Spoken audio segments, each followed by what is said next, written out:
Selamat pagi. Pagi. Salam sejahtera untuk kita sekalian. Om Swastiastu, Namo Buddhaya, Salam Kebajikan. Yang terhormat dan yang kita banggakan Bapak PJ Bupati Kabupaten Barat, Bapak Dr. Ramus Santosa SI. Yang terhormat Saudara Wakil Ketua Satuan Bapak Bancurman, yang Wakil Ketua Komisi A, yang Wakil Ketua Komisi B, dan yang Wakil Ketua Komisi C. Yang kami hormati Bapak Pelhas Sekretaris Daerah Kabupaten Barat Barat, yang kami hormati Satuan Kerja Perangkat Daerah Kepala Dinas Industri Kota Hadir Kepala Badan, yang kami hormati Ketua Komisi Medis Pak Asep, Pak Aziz. Yang kami hormati juga Ketua IDI, siapa Ketua IDI? Pak Aziz. Yang kami hormati para dokter, para kepala puskesmas, tamu undangan yang berbahagia. Alhamdulillah Rabbil Alamin, puji syukur kita panjatkan kepada Allah Subhanahu wa Ta'ala, Tuhan Yang Maha Esa, karena pada pagi hari ini kita bersama-sama dapat hadir di aula Perangkat Daerah Kabupaten Barat Barat di dalam rangka kita melaksanakan audiens dengan pengurus IDI Kabupaten Barat Barat. Saya memang tidak pernah diminta untuk memberikan sambutan, sampai dengan tadi juga tidak diminta. Tiba-tiba di sesi mulai acara diminta untuk memberikan sambutan. Dan ini kesempatan yang luar biasa saya pikir diberikan pada DPRD di dalam setiap kesempatan. Yang pertama, bahwa kegiatan ini sesungguhnya sudah lama diminta oleh kawan-kawan ini melalui Pak Direktur untuk melaksanakan audiens dengan DPRD terkait dengan keinginan para dokter dan dokter spesialis untuk bisa melakukan peninjauan atas tunjangan dokter maupun tunjangan spesialis. Tapi dengan kesibukan kami, dan kami pikir agak sulit kita untuk memberikan waktu bagi kawan-kawan ini, karena kami dalam kapasitas jabatan kami sebagai ketua DPRD dan kawan-kawan itu bukanlah sebuah institusi yang bisa memberikan dan disampaikan keputusan atas apa yang diinginkan oleh kawan-kawan. Namun demikian, kami juga sebetulnya sangat miris melihat kondisi dan perkembangan terakhir terhadap tunjangan yang diperoleh oleh kawan-kawan dokter maupun spesialis. Kalau kita foto-foto dengan kawan-kawan yang ada di Sukamara, dengan Lamandau dan Sampit, barangkali ya disparitas ini sangat jauh sekali. Maka oleh sebab itu, saya pikir momen hari ini adalah momentum yang penting, dan saya pikir harus ada keputusan-keputusan awal yang harus kita buat. Karena bagaimanapun juga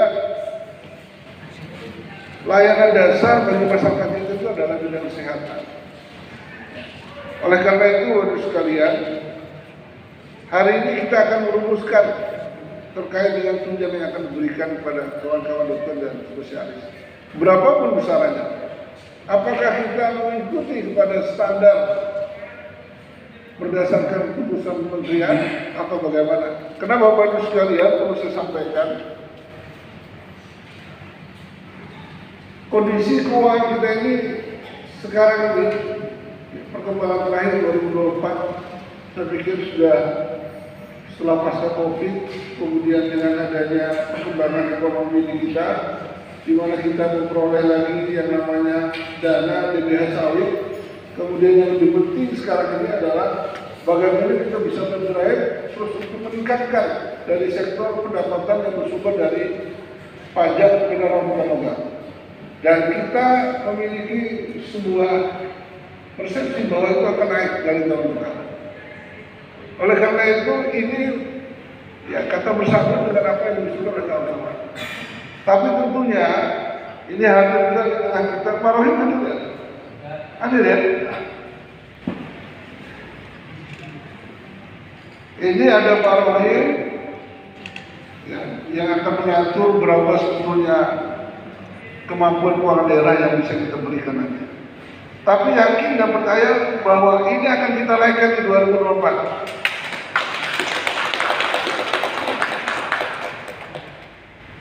Kira-kira duitnya ada nggak? Insya Allah duitnya ada. Duitnya ada. Dari mana? Ya, nggak tahu caranya dari mana. Nanti duitnya ada dan nanti akan kita rumuskan. Artinya bahwa kesempatan ini sangat tepat sekali karena berbarengan dengan kita akan membahas APBD tahun 2024. Tinggal nanti bagaimana keputusan Pak Bupati terkait dengan nanti surat keputusan Pergub tentang tunjangan dokter dan tunjangan daripada spesialis kita. Saya baca-baca tadi bahwa rasio daripada ketersediaan dokter kita itu hanya 0,63% berbanding 1000 penduduk kita. Kemudian kalau dibandingkan dengan kondisi jumlah penduduk kita yang ada, terakhir juga saya baca, itu satu dokter itu harus melayani 4.300 penduduk. Nah, kita ingin ke depan, karena rumah sakit kita ini sudah memiliki kenaikan tipikalnya dari C menjadi B, maka kita harapkan nanti seluruh dokter spesialis itu bisa disediakan oleh rumah sakit. Sehingga tidak ada lagi masyarakat kita yang sedikit rujukan. Idealnya, kalau pemerintah daerah mau jujur terkait dengan rujukan-rujukan yang diberikan kepada masyarakat itu harusnya dibiayai. Kalau kita betul-betul ingin ideal dalam penyelenggaraan pemerintah daerah. Tapi karena kondisi keuangan kita, Bapak Ibu sekalian, APBD kita itu sekitar 1,7 triliun. Tapi yang bisa kita belanjakan dalam bentuk belanja modal itu hanya 280 miliar. Bapak ada tahu Ibu, berapa belanja barang dan jasa kita? Hampir 450 miliar. Nah inilah nanti yang akan kita godok.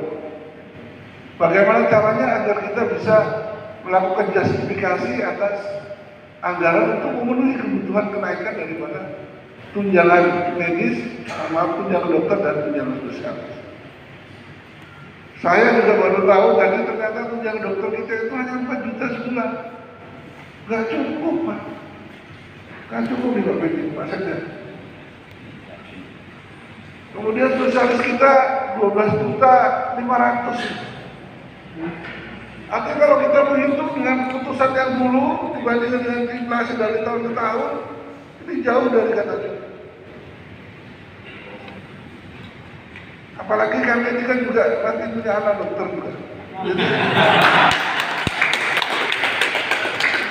Jadi dia di depan ini bapaknya dokter.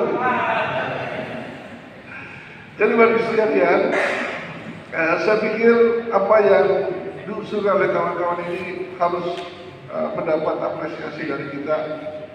Dan sesungguhnya tidak ada lain bagi kita semua agar keputusan nanti yang dibuat oleh pemerintah daerah juga harus diikuti dengan tindakan-tindakan di lapangan. Pelayanan ditingkatkan, kemudian ya kalau bisa itu mungkin yang terlalu banyak main di luar lagi, ya Pak Dokter. Jadi maksud kita, harapan kita tidak ada lain agar layanan di rumah sakit, di puskesmas itu sama dengan layanan pada saat dokter itu berpraktek sebagai praktek pribadi.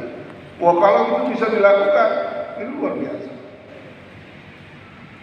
Terus kita juga berharap bahwa layanan rumah sakit ini sekarang ini dari hari ke hari terus mengalami peningkatan. Dan kalau bisa nih Pak Dokter, Pak Direktur, ini juga harus ditingkatkan. Kami akan memberikan support anggaran yang cukup, baik itu peningkatan sarana dan prasarana yang ada di rumah sakit. Saya masih punya pikiran sampai dengan hari ini agar ruang kelas 3 kita itu bisa kita bangun dan tidak APBD Kabupaten Korem Barat. Saya sudah sedih pada saat kita berkunjung ke rumah sakit, kelas 3-nya masih 6-8 orang. Pak ini menjadi PR kita bersama di kawan-kawan di PRT. Ya. Terutama kalau masih punya anggaran, kita insya Allah tahun depan juga akan kita proyeksikan. Dan Bapak Ibu sekalian tahu, kita sekarang ini APBD kita tahun 2024 itu baru menggunakan angka kira-kira. Karena terus terang berkait dengan dana pribadi dari pemerintah pusat sampai dengan hari ini belum kita terima, dan insya Allah di akhir Oktober ini dan mungkin paling lambat di minggu pertama November sudah kita ketahui. Dan saya punya keyakinan bahwa ini adalah sebuah lompatan-lompatan terkait dengan dana perimbangan di tahun 2024 ini. Terakhir, kita berharap mudah-mudahan forum hari ini bisa menghasilkan keputusan yang memberikan rasa nyaman, rasa betah bagi dokter-dokter yang ada di Kabupaten Utara Barat, demikian juga dengan dokter-dokter status kita, sehingga Kabupaten Utara Barat ini sesuai dengan surat yang disampaikan tidak banyak lagi mengirim pasien rujukan kepada pemerintah yang ada di luar Kabupaten Utara Barat. Sepakat ya? Dan kita berharap juga agar semua fasilitas kesehatan yang ada di Kabupaten Utara Barat ini bisa memberikan layanan yang lebih baik, dan kami terus mendorong agar semua puskesmas yang ada di Kabupaten Utara Barat segera menjadi milik, ya, agar dia bisa mandiri, ya, bisa mengelola keuangan dengan baik, sehingga harapan kita ini kalau dokternya makmur, saya yakin pasiennya pasti sehat-sehat. Ya. Karena sekarang dokter itu tidak gampang, ya. Betul Pak, tidak gampang ternyata. Karena saya tahu sekali, anak saya itu tidak pernah lepas, begitu kita telepon itu tidak pernah lepas dari meja belajar. Saya bilang gimana nih dokter ini? Ada yang namanya blok. Saya bilang kalau di Bang Nadim itu ada juga ujian blok, tapi di akun baru ujian balok. Ya. Jadi saya pikir terima kasih sekali kita diundang, dan insya Allah hari ini akan kita ambil keputusan yang membedakan bagi semua pihak, terutama dokter dan spesialis, dan tentunya semua ini akan mempertimbangkan juga terkait dengan kemampuan daerah, dan mudah-mudahan sampai Bupati juga sinergi dengan apa yang kita sampaikan. Mohon maaf kalau belum berkenan, saya bilang kepada Assalamualaikum warahmatullahi wabarakatuh.